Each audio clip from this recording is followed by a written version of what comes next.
10월 28일 수요일 하나님께서 주시는 말씀은 예레미야 51장 54절부터 64절까지의 말씀입니다. 하나님의 말씀을 읽도록 하겠습니다. 바벨론으로부터 부르짖는 소리가 들리도다. 갈대아 사람의 땅에 큰 파멸의 소리가 들리도다. 이는 여호와께서 바벨론을 황폐하게 하사 그 큰 소리를 끊으심이로다. 원수는 많은 물같이 그 파도가 사나우며 그 물결은 요란한 소리를 내는도다. 곧 멸망시키는 자가 바벨론에 이르렀음이라. 그 용사들이 사로잡히고 그들의 활이 꺾이도다.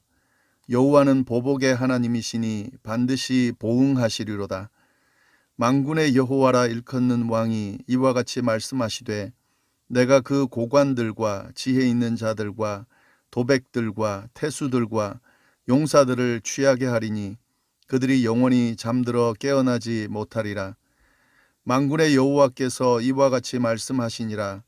바벨론의 성벽은 회파되겠고 그 높은 문들은 불에 탈 것이며 백성들의 수고는 헛될 것이요 민족들의 수고는 불탈 것인즉 그들이 쇠잔하리라.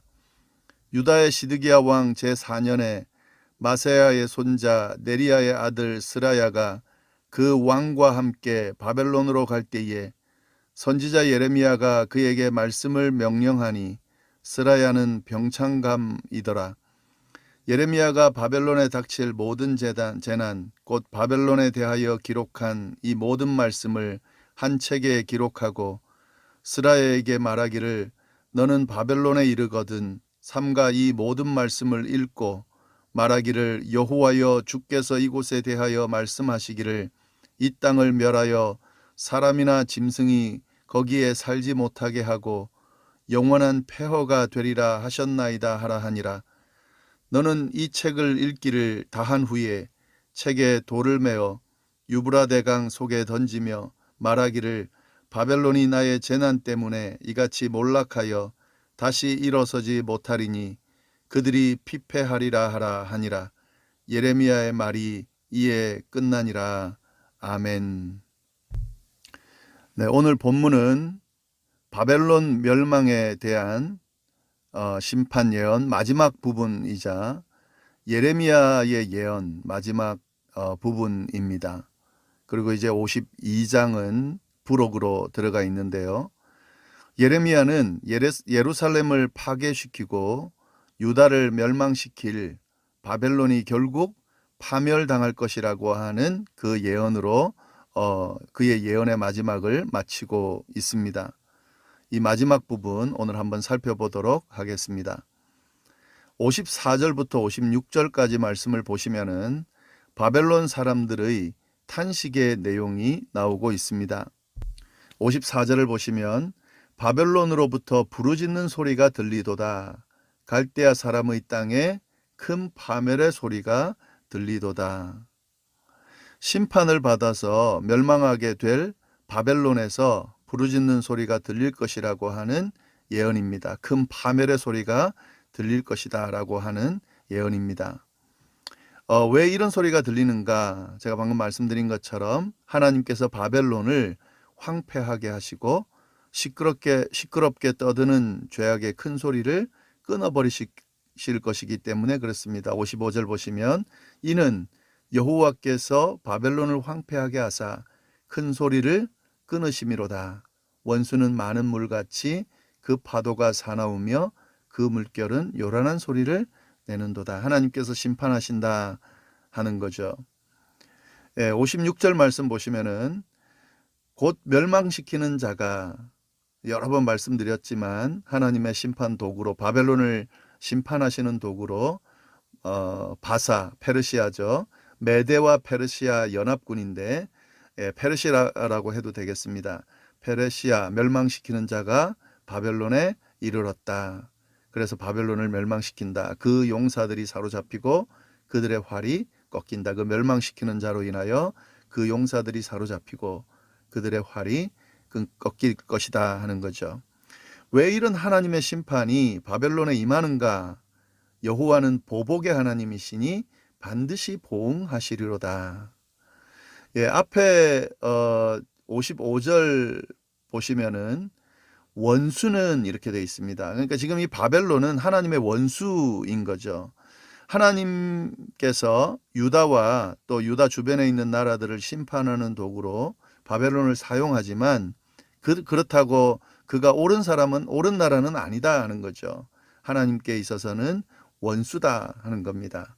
그리고 그 원수에 대해서 하나님께서 보복하신다, 보응하신다 하는 거죠. 유다의 잘못으로 인해서 하나님의 심판을 받아서 예루살렘이 함락되고 유다가 멸망됩니다. 그리고 그 도구로 바벨론이 사용됩니다. 그런데 마치 자신들이 심판자나 된 것처럼 마구 예루살렘을 짓밟는 그 바벨론의 모습에 대해서는 하나님께서 그냥 두지 않으시고 심판하신다 하는 거죠. 57절, 58절 보시면은 바벨론이 완전히 파멸될 것이라고 하는 예언을 또 마무리 단계에서도 또 정리해서 이야기하고 있습니다.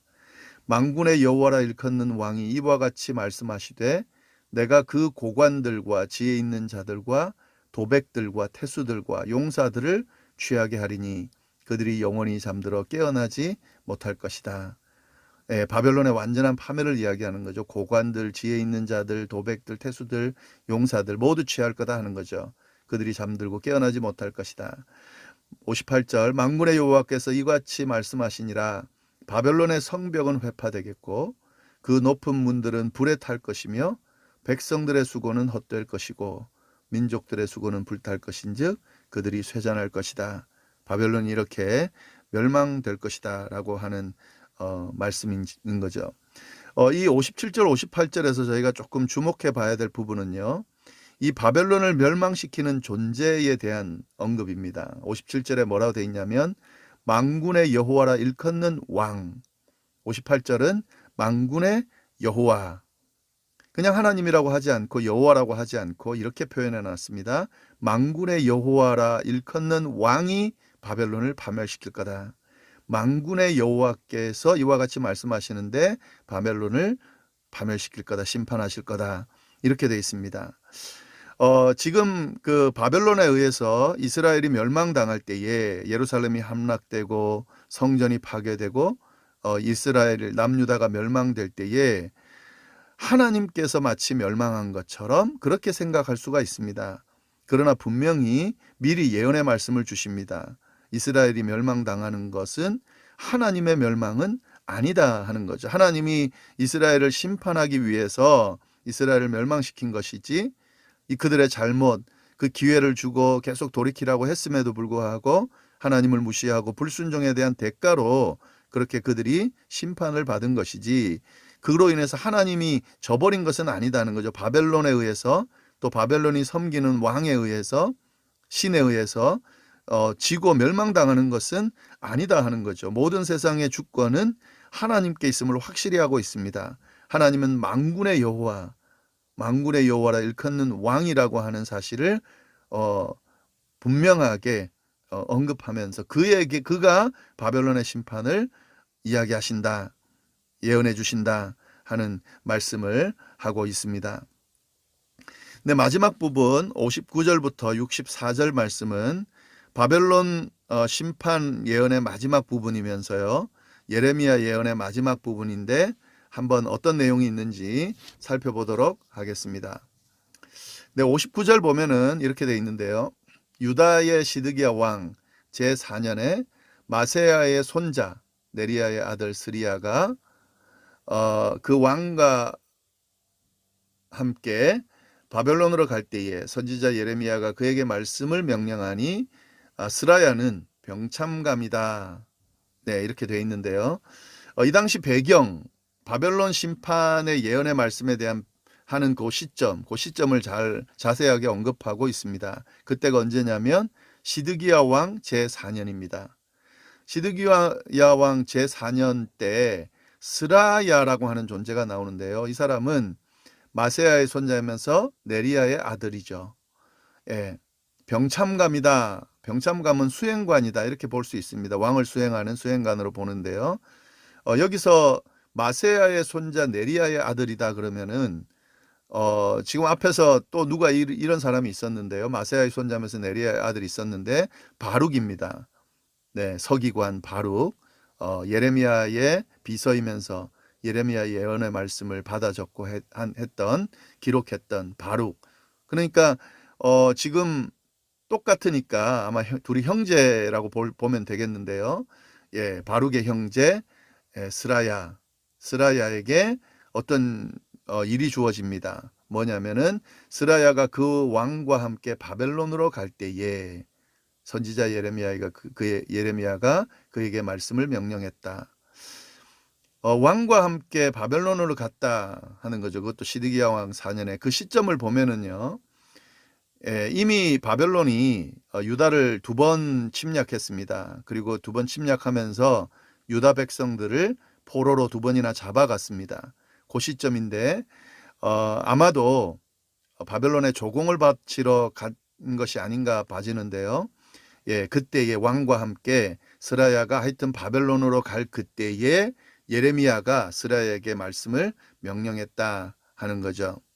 자, 어떤 명령을 했는지 한번 보겠습니다. 60절 예레미야가 바벨론에 닥칠 모든 재난, 곧 바벨론에 대하여 기록한 이 모든 말씀을 한 책에 기록하고 예레미야가 바벨론에 대한 그 심판의 예언 내용을 한 책에다 쭉 다 기록하고 그러면서 61절 스라야에게 말하기를 너는 바벨론에 이르거든 삼가 이 모든 말씀을 읽고 말하기를 여호와여 주께서 이곳에 대하여 말씀하시기를 이 땅을 멸하여 사람이나 짐승이 거기에 살지 못하게 하고 영원한 폐허가 되리라 하셨나이다 하라 하니라. 이 예레미야가 스라야에게 바벨론으로 가는 스라야에게 한 명령입니다. 그게 뭐냐면 바벨론에 닥칠 모든 재난, 그러니까 바벨론의 심판에 대한 예언의 말씀을 한 책에 쭉 예레미야가 기록한 후에 이걸 스라야에게 건네주면서요. 스라야에게 바벨론에 가거든 거기서 이 말씀을 모두 낭독해라 하는 거죠. 아마도 대상은 포로로 잡혀가 있는 유다 사람이 되겠죠. 보통 유다 사람들은 이스라엘에 있든지 아니면 다른 나라에 있든지 하나님의 말씀을 낭독하고 듣고 하는 것이 일종의 문화이기 때문에요. 예, 그 말씀을 읽으라 하는 거죠. 바벨론 사람들도 물론 듣게 되겠죠. 예, 말씀을 읽으라는 거죠. 바벨론이 심판당할 거라고 하는 그 예언의 말씀을 읽으라 하는 거죠. 그럼 읽으면서 그 내용이 그겁니다. 여호와여 주께서 이곳에 대하여 말씀하시기를 이 땅을 멸한다. 그래서 사람이나 짐승이 거기 살지 못하게 하고 영원한 폐허가 되리라 하시는 이 말씀을 낭독해라 하는 거죠. 전해주어라 하는 거죠. 심판에 대한 예언의 말씀을 전해주라 하는 겁니다. 그리고 난 뒤에 63절 또 명령이 하나 더 있는데요.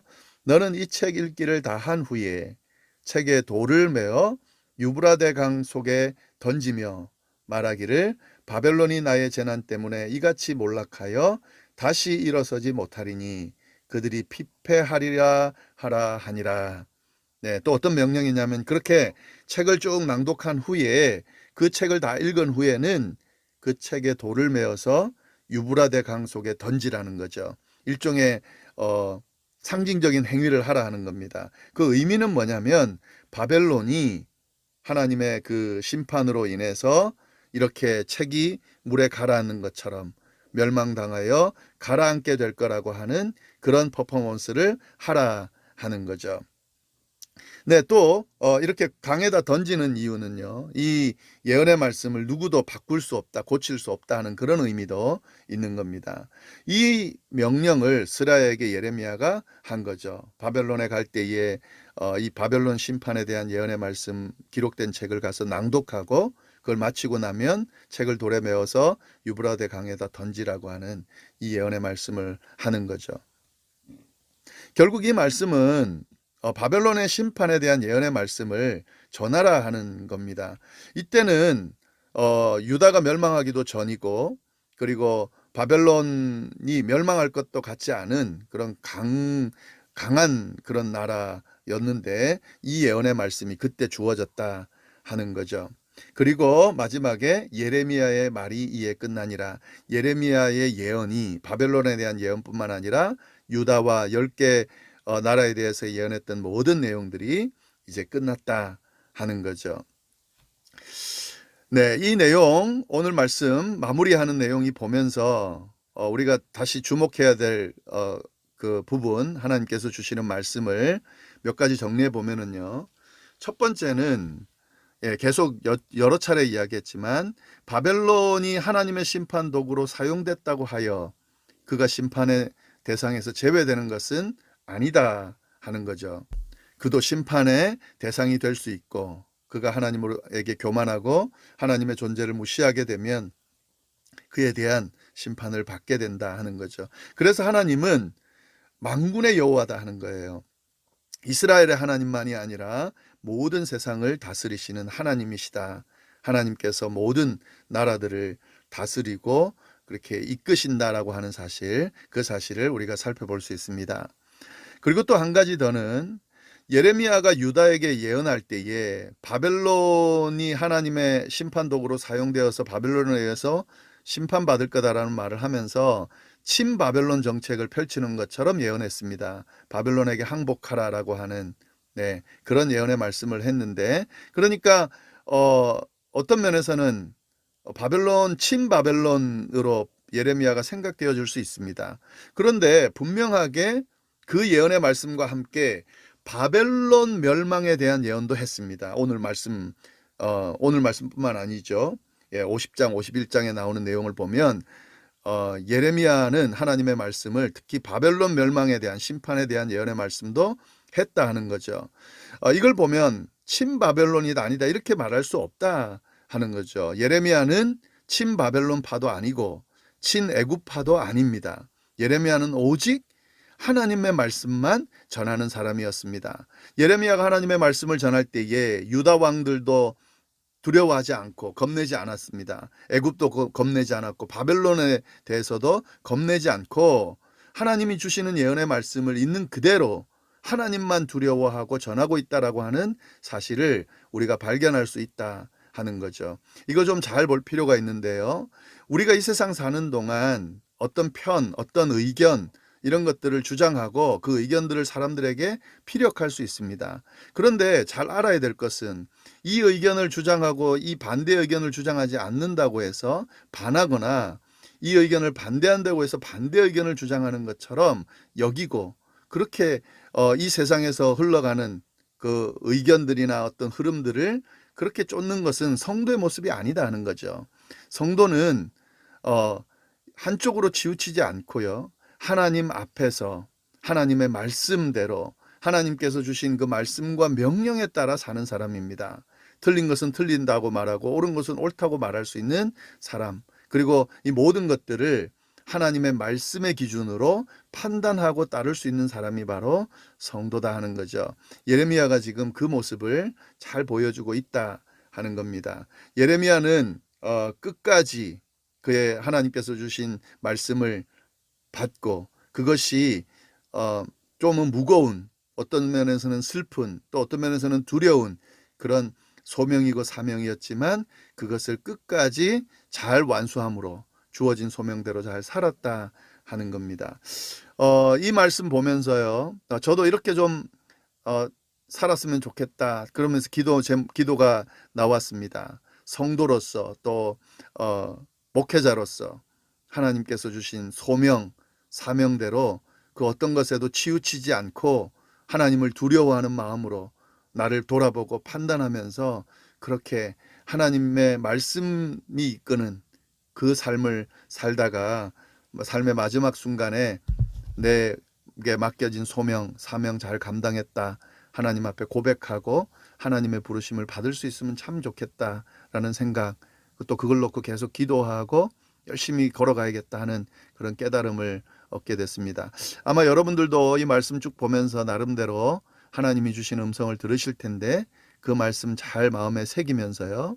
또 오늘 하루도 또 주어진 남은 인생도 멋지게 성도로서 살아갈 수 있게 되기를 간절히 바랍니다. 기도하겠습니다. 하나님 아버지 감사합니다. 오늘도 귀한 말씀으로 하루를 시작하게 하시고 하나님의 말씀과 더불어 살 수 있게 해주셔서 감사합니다. 하나님 아버지 우리의 삶의 기준, 판단 모든 것이 하나님의 말씀, 하나님의 뜻, 하나님의 이끄심이 될 수 있도록 인도하여 주옵소서. 잘 분별할 수 있도록, 잘 판단할 수 있도록, 잘 이해하고 깨닫고 그 말씀을 쫓아갈 수 있도록 성령께서 늘 도와주시고 이끌어주시고 인도하여 주옵소서. 오늘 하루도 어디에 있든지 주님과 동행하는 삶, 주님 주시는 은혜 안에서 평안을 누리는 삶을 다 살 수 있도록 인도하여 주옵소서. 이 모든 말씀을 살아계신 예수님의 이름으로 기도드립니다. 아멘.